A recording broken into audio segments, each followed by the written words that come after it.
அன்பு சகோதர சகோதரிகளே, இந்த சமூக பொருளாதார கணக்கெடுப்பதற்காக ஆண் பெண் இளைஞர்கள் உங்களுடைய இல்லத்திற்கு வருவார்கள்.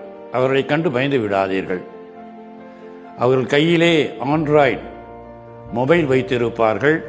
எதற்கு என்றால், நம்முடைய கத்தோலிக்க குடும்பத்திலே தேவையான அனைத்து விவரங்களையும் பெறுவதற்கு உங்களிடம் வருவார்கள்.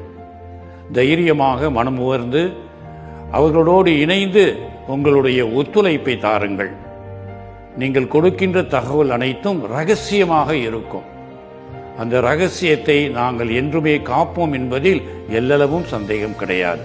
கணக்கெடுப்பின் மூலமாக நாம் சரியான ஒரு எத்தனை கத்தோலிக்க கிறிஸ்தவர்கள் தமிழகத்தில் இருக்கின்றார்கள் என்ற ஒரு நிலையை பெறுவதற்கு பெரு உதவியாக